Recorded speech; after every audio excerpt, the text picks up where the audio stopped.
Paramashivoham. Om Nithyananda Paramashivoham. Om Nithyananda Paramashivoham. Om Nithyananda Paramashivoham. Om Nithyananda Paramashivoham. Om Nithyananda Paramashivoham. Om Nithyananda Paramashivoham. Om Nithyananda Paramashivoham. Om Nithyananda Paramashivoham. Om Nithyananda Paramashivoham. Om Nithyananda Paramashivoham. Let our biology become one with Paramashiva's biology.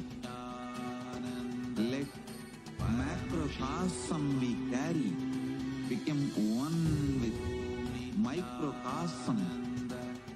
Let the microcosm we carry become one with macrocosm of Paramashiva. Let our organism become one with Paramashiva's organism. Let Paramashiva's organism become one with our organism. Let oneness become living strategy, living experience of all of us. Am the Mahavagya. Do it intensely. Om Nithyananda Paramashivoham. Om Nithyananda Paramashivoham. Om Nithyananda Paramashivoham. Om Nithyananda Paramashivoham. Om Nithyananda Paramashivoham. Om Nithyananda Paramashivoham. Om Nithyananda Paramashivoham. Om Nithyananda Paramashivoham. Om Nithyananda Paramashivoham. Om Nithyananda Paramashivoham. Om Nithyananda Paramashivoham. Om Nithyananda Paramashivoham. Om Nithyananda Paramashivoham. Om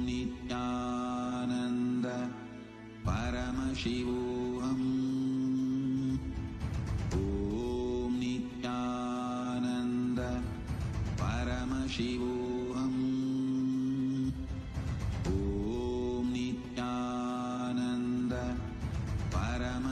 Paramashivoham.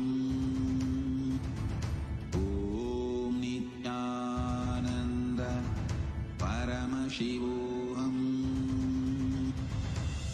Om Nithyananda Paramashivoham.